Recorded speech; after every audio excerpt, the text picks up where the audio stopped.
What if the kindest person you know is also the most dangerous?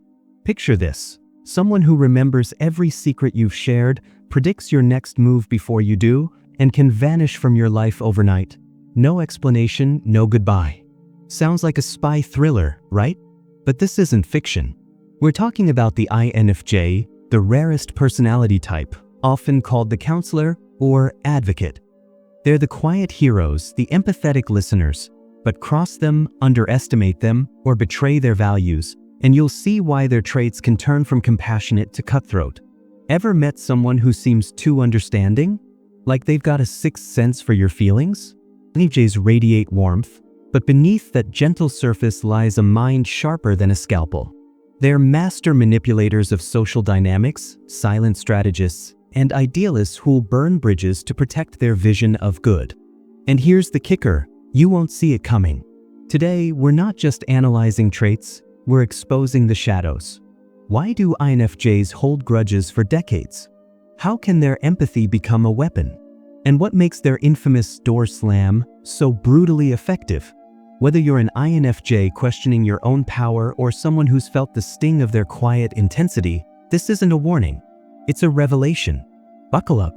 By the end of this, you'll never look at the nice guy the same way again. 1. The chameleon effect, blending in to stand out. INFJs are masters of adaptation. They can walk into any room, sense the vibe, and mirror the energy around them, whether it's a corporate boardroom or a backyard barbecue. On the surface, this makes them likable and easy to trust. But here's the catch: this skill isn't just about making friends. INFJs use their chameleon-like nature to observe, analyze, and control social dynamics. For example, imagine an INFJ joining a new team at work. They'll laugh at their boss's jokes, nod along during meetings, and quietly take notes on everyone's strengths and weaknesses. Months later, when a promotion opens up, they've already positioned themselves as the ideal candidate by leveraging what they've learned. This isn't manipulation for selfish gain. Usually, it's survival. INFJs adapt to protect their inner world, but when pushed, they can weaponize this trait to outplay anyone threatening their peace or values. 2. Silent grudges. When forgiveness isn't an option, INFJs are famously forgiving until they're not.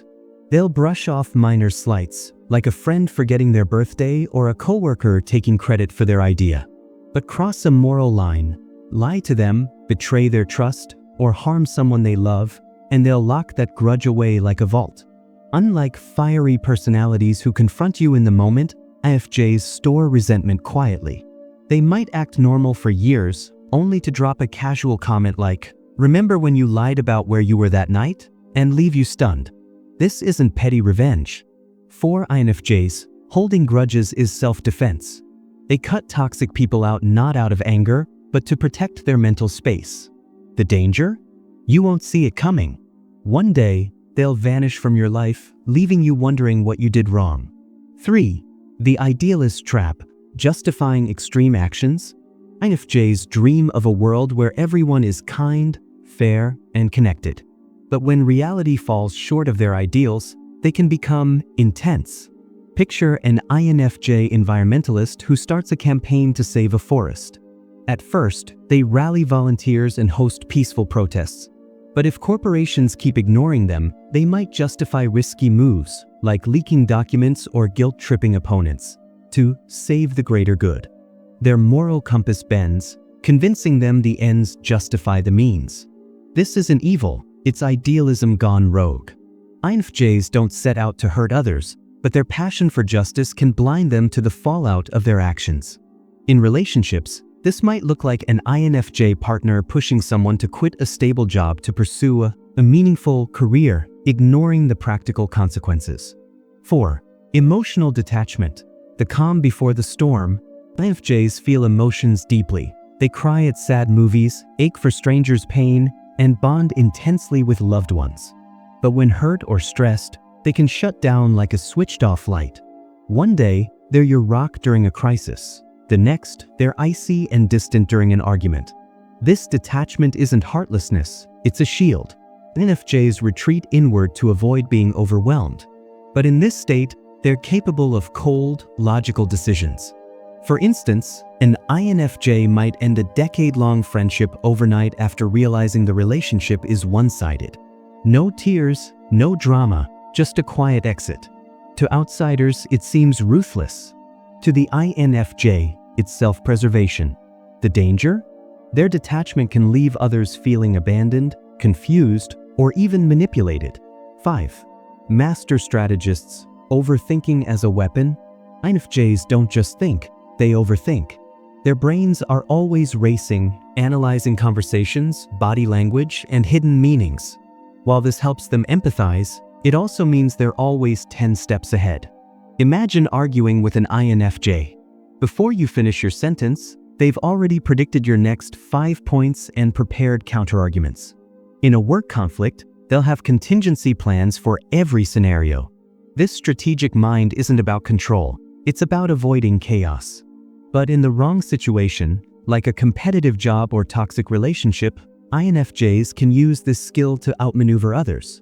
They'll play the long game, sacrificing short-term wins for a bigger goal. The downside? Their constant analysis can lead to paranoia or burnout. 6. Unspoken expectations, the weight of perfection. INFJs crave deep, meaningful connections. They'll pour loyalty, time, and energy into relationships, but they also hold others to sky-high standards. The problem? They rarely voice these expectations. For example, an INFJ might assume a friend will just know to check in during a hard time. When the friend doesn't, the INFJ feels deeply hurt, but instead of communicating, they withdraw. Over time, these silent disappointments stack up. The INFJ might ghost the friend, leaving them baffled.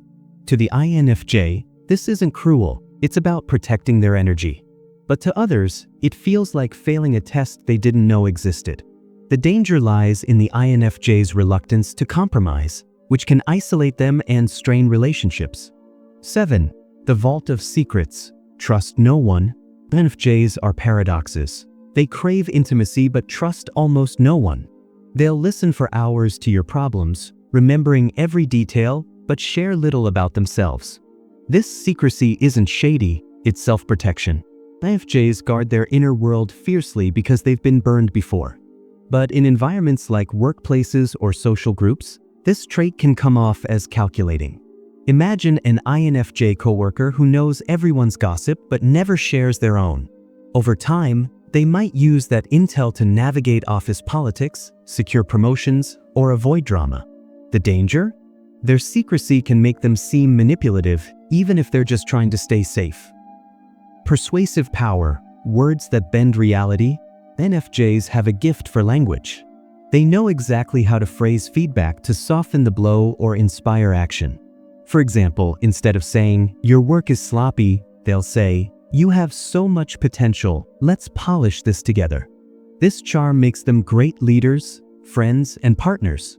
But in the wrong hands, this skill becomes manipulation. An unhealthy INFJ might twist truths to guilt-trip others into compliance. Imagine a parent saying, "If you really loved me, you'd visit more," or a manager framing unpaid overtime as a chance to grow. INFJs don't lie, they reframe reality to align with their ideals. The danger?